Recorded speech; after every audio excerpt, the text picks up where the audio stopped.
Well, good evening, everybody. It's kind of strange not being able to be in a room with you all and see you, face to face. That would obviously be my preference, but it's a real honour to have been asked to speak to you this evening. So thank you for attending. The thanks really go to Professor Sir Keith Porter, who asked if I would do this talk, and I had absolutely no hesitation in saying yes. He's an extremely important person in my life, as will become clear, but you've probably got a fair idea looking at a couple of those photos there. I believe there's one or two others in the audience that I know as well, so it's really lovely to have you on board. I was trying to furiously look at the names as they were coming in on the chat, but it'll be lovely afterwards to sort of have a look to see who's been here. So I've called the talk From Afghanistan to Antarctica to sort of really place two key events in my life, pre and post injury. And what I really intend to do is just give you a bit of my story and offer you the patient perspective, which hopefully will help to sort of reassure you how amazing the work is that you all do, and it's just lovely for me to have this opportunity to thank you on behalf of all of us patients for the amazing work you do. But let me get on without any further ado. So I'm going to start by saying, don't worry, there's no life history from age 4 here, but it's pretty hard for me to deny from this photo that I wanted to join the army from an early age. So here I am with my eldest brother. I'm one of the youngest of 3, so 2 older brothers, and always loved running around trying to keep up with them and building dens in the woods and sleeping overnight. And at school, loved my studies, but also really enjoyed sport, and particularly team sports. So I knew from a young age that I wanted to pursue a career that would challenge me physically as well as mentally, and one that was very much about working in a team of people. And that for me meant more than sort of sitting at a desk next to them. And I love the fact that my brother here, who's still serving and is a full colonel now, has got this beaming smile on his face, whereas I've got this sort of good old bayonet grimace of determination. Following university then, I joined the army and spent my first year conducting my officer training at the Royal Military Academy, Sandhurst. You might expect me to sort of touch on the subject of leadership here, because it is recognised as one of the global centres of excellence for leadership, and you do obviously learn certainly the theory of leadership and you put it into practice a little bit, but you're trying to lead a load of other people who are wanting to be leaders. So it's not really until you go on your first posting that you get to understand leadership for real, as in when you're leading soldiers. But what does stand out for me from this year was really understanding the true meaning of teamwork. So what it means to work together in a group of people with whom you might have some personal differences, but you're working together towards a common goal. And so you support whoever's in that leadership position, that position of responsibility, because you've got that common purpose that unifies you. I commissioned then into the Royal Artillery and spent 12, 13 years undertaking a huge variety of roles. We change jobs every couple of years, which will mean a change of team and almost certainly also a change of location. So you get very used to dealing with that change. The variety that you enjoy, any young officer enjoys, is phenomenal. So for whether that's your location, so I served in the UK and in Germany. I undertook jungle training in Belize. I also had the honour to do some ceremonial duty, firing guns, the guns in royal salutes in honour of things like the Queen's birthday. So a really broad spectrum of tasks and responsibilities. But common to all of those different roles is the absolute privilege that it is to command soldiers. Now, I took over my first command at the age of 25 when I took responsibility for a troop of about 40 soldiers ranging in age from from about 18 to 38 years old. And you can start to imagine that for a young officer fresh out of training with no practical experience, how daunting that prospect is. Imagine then taking over that command and all that entails on operational duty in Iraq, where your regiment is already posted and you have to fly out there on your own. And you can understand that my apprehension grew even more. But as in so many cases where you're presented with a challenge, there's so often an opportunity that comes with it. And for me, this was a golden opportunity, because when you're deployed in operations, you're living and working with your soldiers 24/7. So you have every opportunity to get to know them. And for me, that was crucial, if I was going to lead my soldiers as best I could, I had to get to know them as best I could. Our motto at Sandhurst is serve to lead. We very much view leadership as a service, as a privilege. And I knew that I had to know my soldiers as best I could in order to properly serve them. So 3 years later, after that first tour of Iraq, I'm out to Iraq a second time. So a little bit of operational experience under my belt now, and crucially actually time to prepare. So this time I had the 6 months pre-deployment training, which covered obviously, your technical role. It covered obviously building relationships with your team, and of course some medical training too, but really kind of at a minimum. We trained for about 5 of those 6 months for this role, and then a month before we deployed, I was told that that role no longer existed, that my boys would be off doing something else, working for somebody else in a different role, and I also would be in a new role in a different team. So that's pretty unsettling, 4 weeks out from deploying, having spent 5 months building these relationships and understanding and training for a certain role, to suddenly have to, as we'd say in the artillery, switch fire and prepare yourself for something new.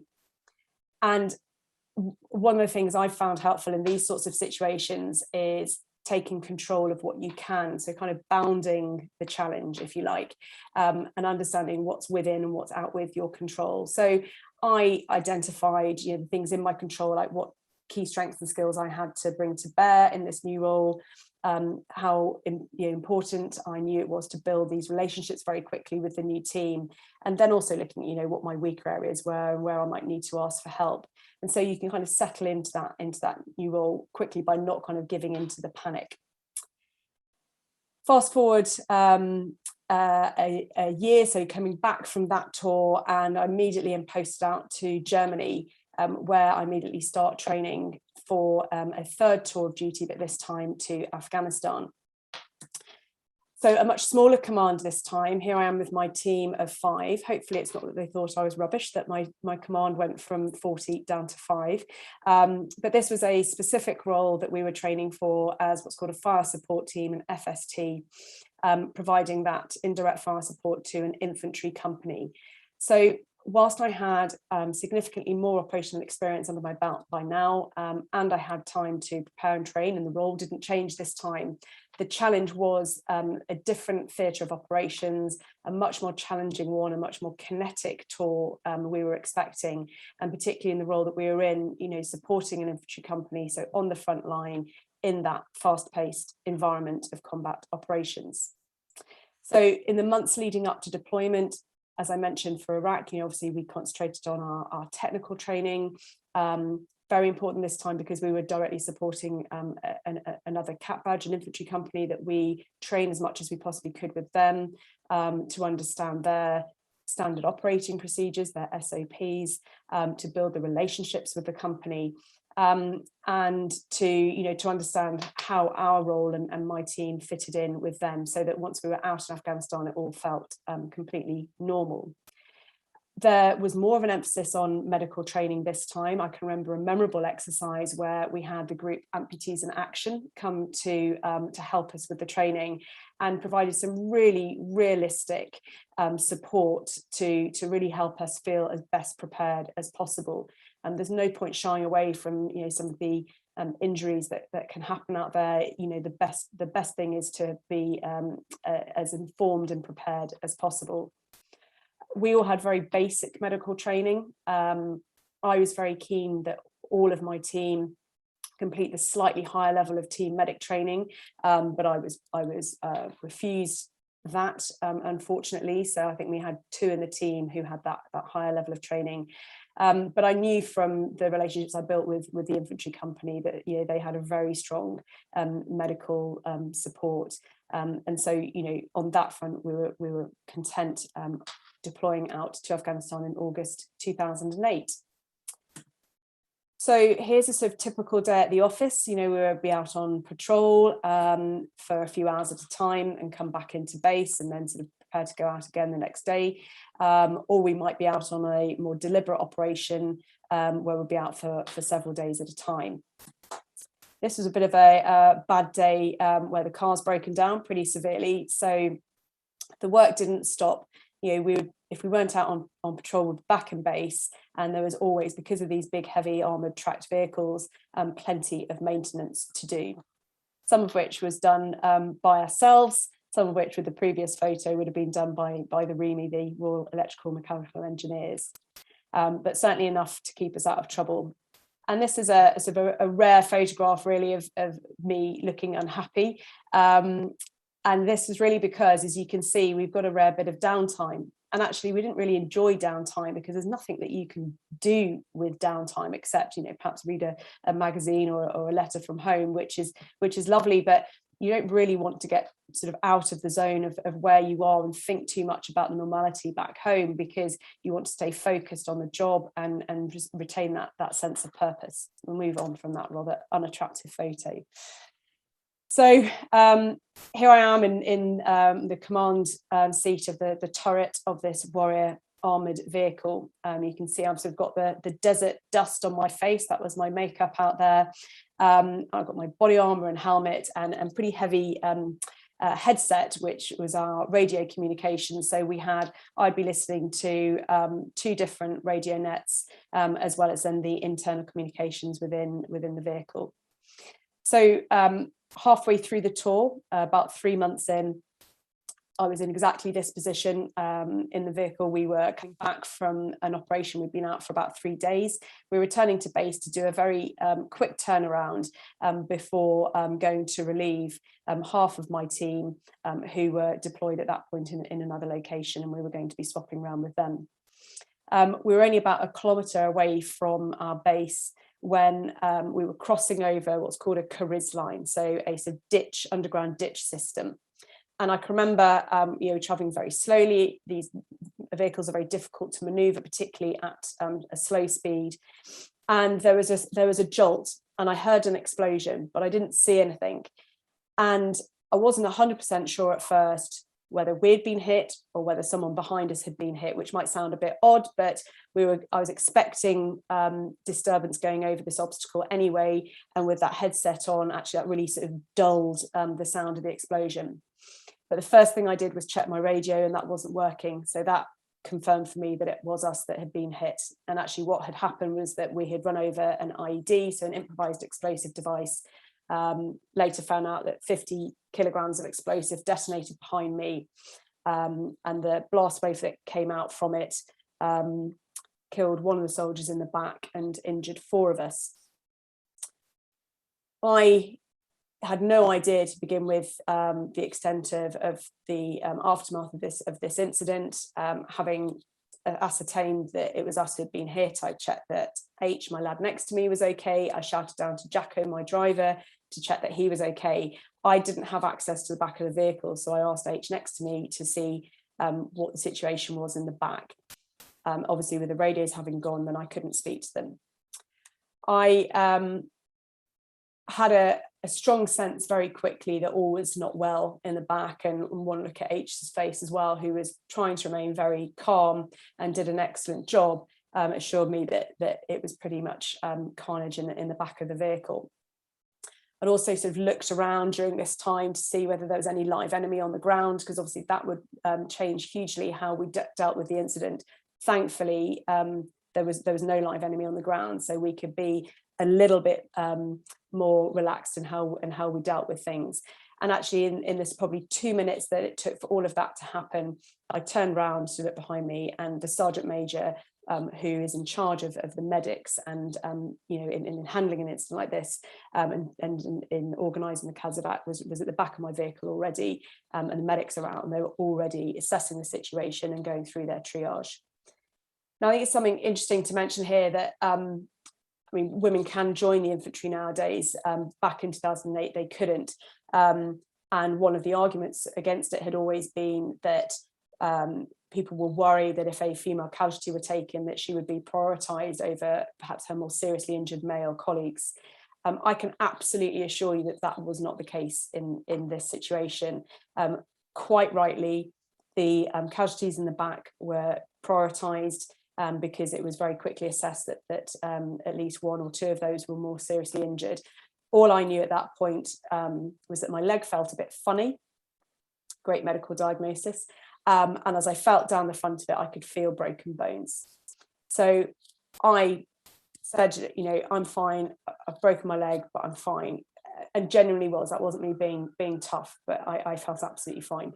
And because, as I say, there was no live enemy on the ground, I could pull myself up onto the roof of the vehicle, so out of that turret, and my 2 lads from my team could start helping me.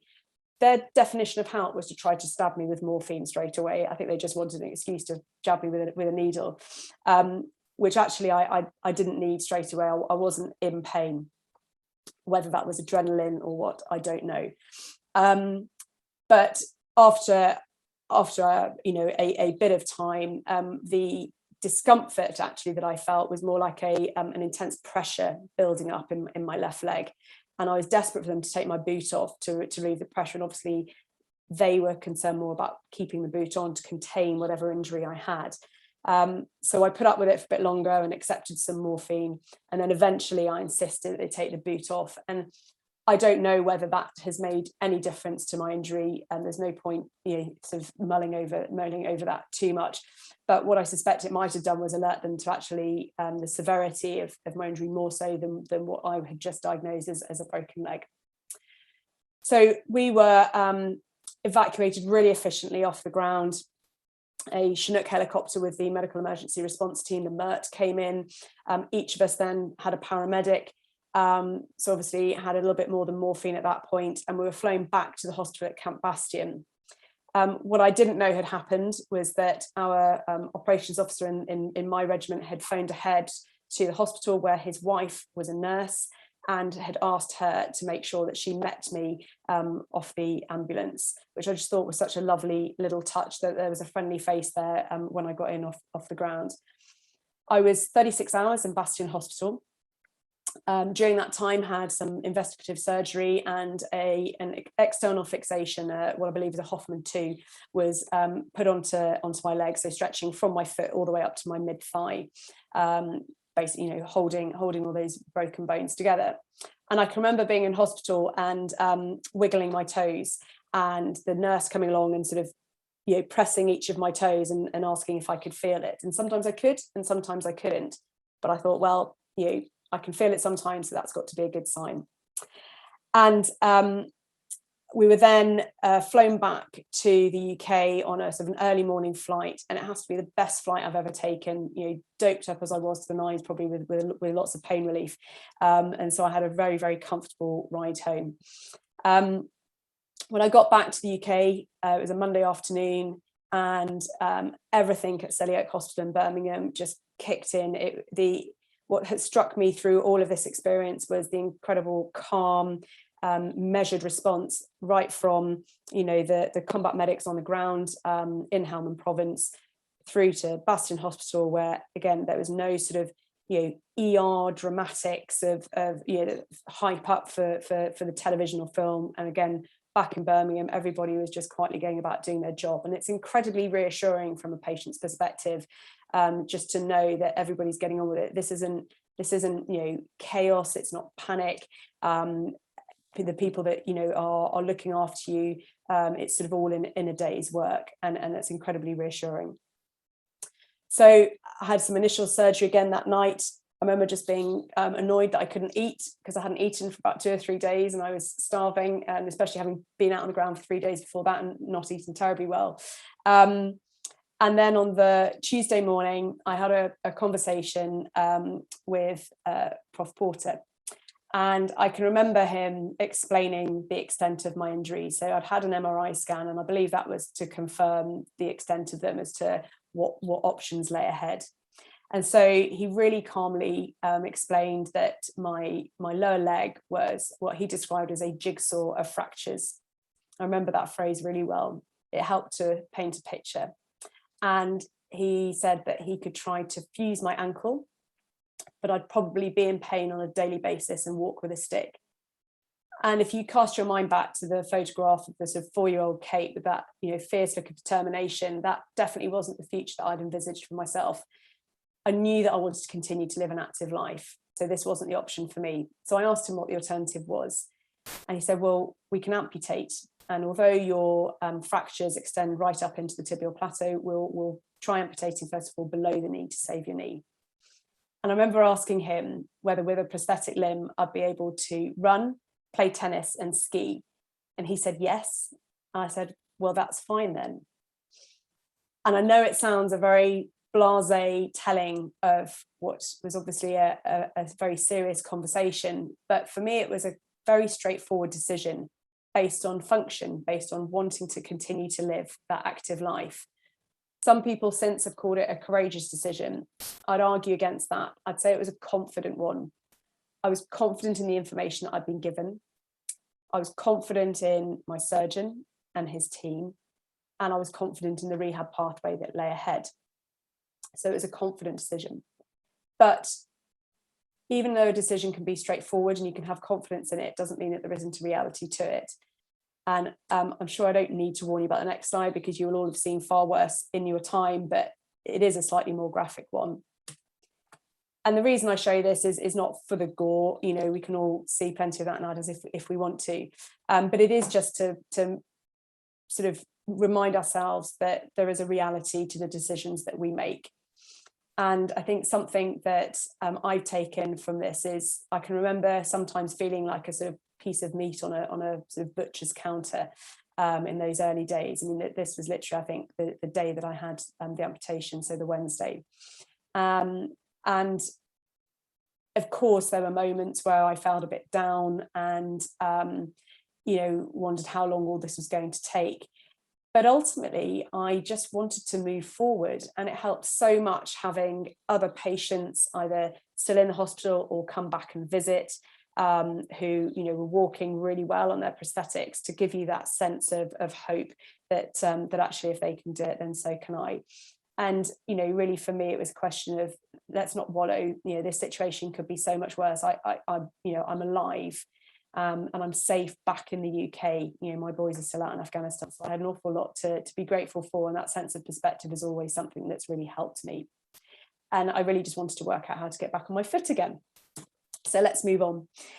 I rehabilitated for about 16 months. That included some return visits to hospital for revision surgery, including to treat a deep bone infection that threatened but thankfully didn't take any more of my leg.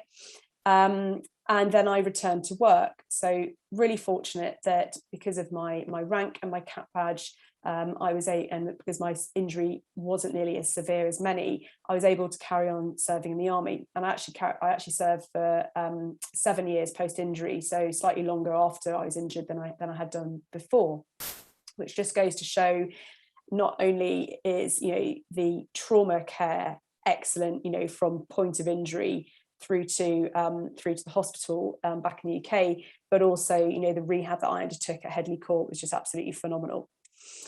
I returned to work, and my focus was then very much on my professional career and re-establishing myself professionally. So I worked towards promotion, I earned promotion, and I was really, really pleased and really proud.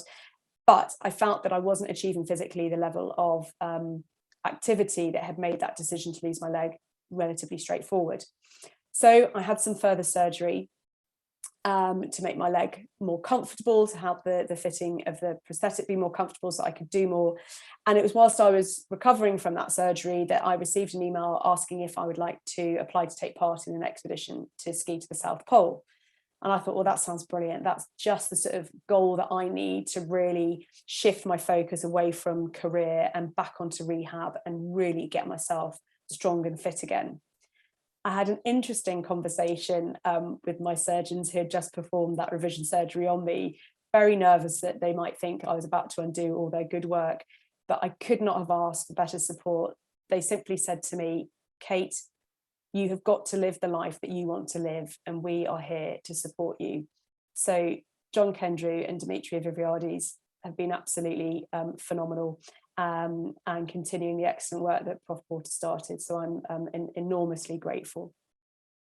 A few months later, when I was actually out in Antarctica, I think I wish they'd taught me out of it, however. So this was an incredibly demanding challenge. It was to ski 3 degrees, which is about 335 kilometers down to the South Pole. It was to be a race between 3 teams of injured service personnel from the UK, the US, Australia and Canada. And so as well as that goal to work towards my rehab, I also really liked the team nature of the challenge. And then the charitable focus as well. So the expedition was organised by Walking with the Wounded, which really focuses on getting ex-servicemen and women back into the world of work ultimately. And I was very conscious that I'd been lucky to be able to return to service, and an awful lot of other people hadn't. So I wanted to do what I could to help raise awareness and money for such a great cause. I'm going to tell you a little bit about this expedition now, because I think it's formed a fairly sort of fundamental part of my rehab journey. So I just share a few photos and a bit of the story with you before sort of moving on to the end. So for those of you who haven't been to Antarctica, there are various different routes in. We chose to stage in via Cape Town in South Africa, where we flew to the coast of Antarctica initially, to this Russian logistics base, which I won't try to pronounce, we just call it Novo. And after a couple of days acclimatizing there, we then flew up onto the plateau to the 87th degree. These are the conditions on the coast of Antarctica whilst we were in Cape Town, which delayed us getting in there. It was really windy. You can perhaps just see kind of to the top left of the camera, there's somebody falling over. So whilst it might sound lovely to be stranded in Cape Town for a few extra days, actually, as I'm sure you can all appreciate, you know, when you train for something and you're nervous already, you just want to get to the start line and take that first step. And actually being told to wait just sort of makes you more apprehensive. But we made it in. And after a couple of days, we boarded a Basler 1948 prop plane. Don't worry, I'm not going to tell you anything else about it, which would take us up onto the plateau. I remember we were welcomed on board by our Canadian pilot called Chuck. And he decided to tell us a couple of bits of information about this aircraft. He said, oh, you know, 2 years ago, actually, this aircraft crashed. We thought, okay, we really don't want to hear this anecdote, thank you. It's not terribly helpful. But what he felt it necessary to add also was that he'd been the pilot on that day too. So few seatbelts frantically trying to get undone at that point. But needless to say, obviously, we made it up safely. So many challenges from an expedition like this, and I'm sure many, if not most of them, won't come as a surprise, but I'll just take you through a few of them. So of course the cold was a challenge. It's the coldest place on Earth. Our average daily temperature was minus 35 degrees, and our coldest day with wind chill was minus 45.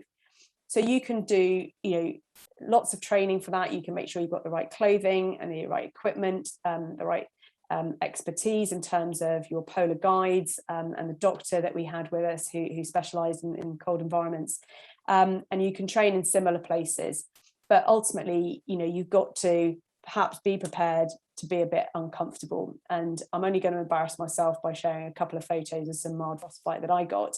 Thankfully didn't lose any more bits of my body, and a few of us did suffer some mild bits of frostbite. And you know, unfortunately, at the end of the day, sometimes, as I say, discomfort has to be put up with.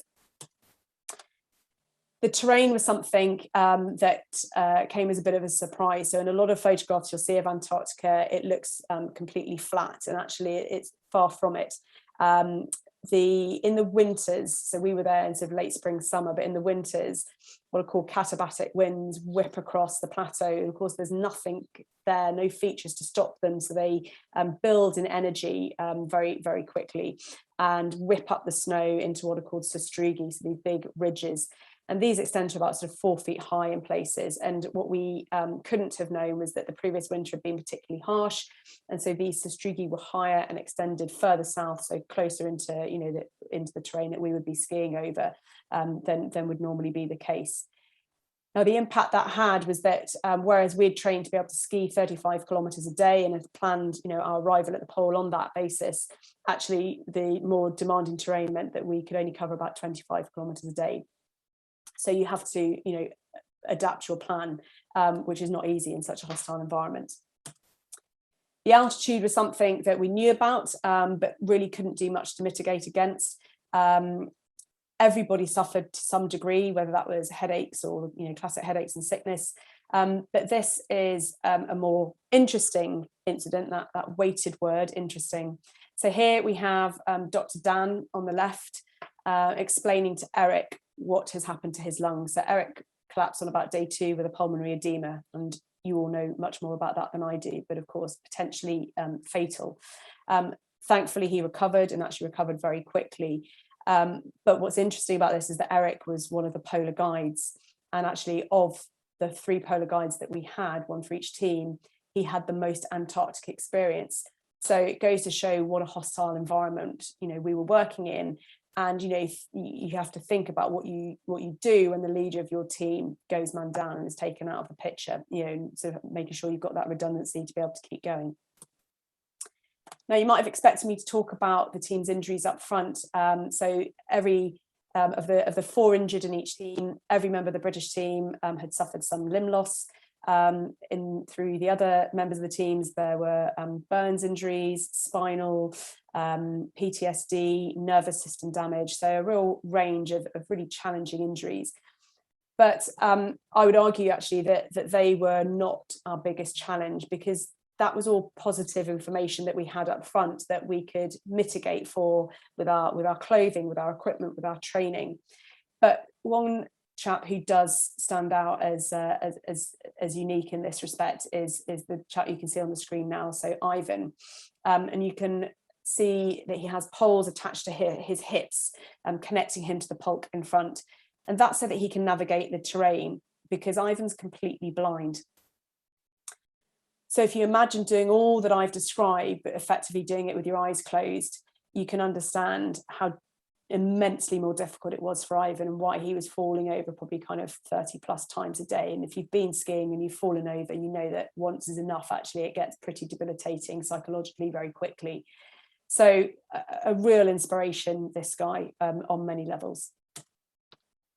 All those trials and tribulations aside, we did make it to the South Pole on Friday the 13th of December, so a lucky day for us. And relief, I think, was the biggest feeling across the team, but obviously we did make time to pop some champagne later on. And just bringing you forward then into sort of the here and now. So 2020, obviously for everyone, has had its share of challenges. And for me, it was being back on crutches for several months. So I was due to have some revision surgery in January. For various different reasons, that got postponed several times, and I ended up not having it till the September. And in that time, I hadn't been able to wear my prosthetic, and so you know, was reliant on crutches again. And although, you know, obviously that's fairly frustrating for an independent, active person like me, but what it did was it forced me to slow down. I spent lots more time at home than I ever had before, and I had to, you know, ask for and accept help. And actually, all those things were really good for me. And this then was a picture of success for me, because here I am about to go in for that revision surgery in September. And in fact, there was a silver lining to the cloud, because in the time that had lapsed, my surgeon and I discussed having an additional procedure, which has made a huge difference to my comfort.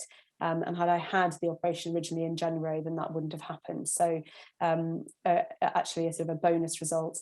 It always makes me laugh that you get this big arrow on the leg that's being operated on. You know, I kind of like to think it's pretty obvious which one to go for. But I think you surgeons amongst you just like getting your markers out. So let's wrap up just with a few closing thoughts. I'm conscious of time. I thought it might just sort of interest you to understand how I have reflected on how I deal with the various challenges, both professionally and personally, that I've faced over the last few years. I've got a strong sense of adaptability. I think that's very much come from my army training of, you know, expect the unexpected. So you don't know what the challenge is going to look like necessarily, and you might not have a clue at first how you're going to deal with it, but expecting that those obstacles are going to come and sort of threaten to throw you off course, I think has really helped me to deal with a lot of the stuff I have over the last few years. And that idea that I mentioned earlier about being comfortable with being uncomfortable is something that I really sort of take comfort from. The importance of the team around me. You know, I've got an amazing team of my family, my friends, my medical team when I need it, my work colleagues. And, you know, there's no way that I do any of this on my own, but I understand that that support is mutual. So I'm very much there to support them as well in any way I can. And of course, it might not surprise you to see the word action on there. I do have an action focus. Yes, I get down and can wallow for a bit, exactly the same as anybody else. And that's really okay. But ultimately, I don't, you know, like to sort of wallow in that state for too long. And I prefer instead, you know, to sort of face up to the challenge and even give it a name if that helps sometimes. And as I mentioned before, start trying to bound it, you know, what's within my control, what, you know, what can't I control, what can I maybe influence. And so rather than wasting that time and emotional energy on fretting about the stuff that I can't do anything about, try to sort of really focus on the stuff that I can do something about. And then finally, my values. You know, that I really see them as that sort of north pointer on my compass, those guiding principles that just help nudge me onto the right track if I've got no clue how to deal with something. And I couldn't go without talking about comfort zone. I mean, I know it's become a bit of a hackneyed phrase, but I think another reflection of mine is, you know, how important it is to keep on testing your limits. And a lovely phrase actually that's slightly different from getting out your comfort zone that I've sort of taken on over the last few years is explore your discomfort zone to expand your comfort zone. I like that. I think it gives a stronger sense of everybody's sense of discomfort being different, and what will be stepping out of a comfort zone for one person will be entirely different for somebody else. So it doesn't matter what that looks like to you, but I'd really encourage you to do it, you know, test your limits and build up that memory bank of tough times. And I touched on this idea of perspective, I think, earlier, and how I've really found it helpful for me. That's not to do down, you know, what you are going through, but it is to keep things relative compared to other people and other situations. And I've just always found it helpful to understand that yes, my situation might be difficult, but it could be worse. And so actually, I want to instead spend my energy on trying to make it better and work out what I can do about it. And I've got a lot better at asking for help. You know, I'm still fairly independent minded, but as I mentioned before, I've got an amazing team around me, and I wouldn't, you know, be where I am today without them. So I think it's a great example to set by showing if you're willing to ask for help, you know, it's okay for others, for example, in your team to do so as well. And trust. I prefer talking about trusting yourself as opposed to being confident. I think you can fake confidence in the short term, which is sometimes a really useful thing to be able to do. But I found that, you know, really properly trusting yourself, it goes much deeper and it's much more sustainable. And I think when you trust yourself, other people will find it much easier to trust you too. And I'm perhaps being slightly brave by quoting an ex-US president in these times, but I think Teddy Roosevelt sums it up so well when he talks about this, you know, believing in yourself and actually that getting you, you know, halfway on the journey. I'm going to risk a second one from him because this is one of my all-time favorite quotations. You know, saying, you know, obviously the best thing you can do in any situation is the right thing, but the worst thing you can do is nothing. And that just kind of links back to my so talking about, you know, this idea of taking action and taking control of what you can.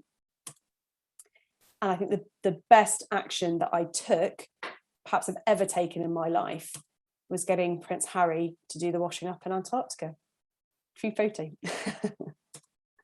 So, ladies and gentlemen, that's more than enough from me. It's been an absolute honour to speak to you tonight. I look forward to answering any questions you might have. And I really encourage you to ask whatever you want. There's no subject off limits as far as I'm concerned. Thank you very much.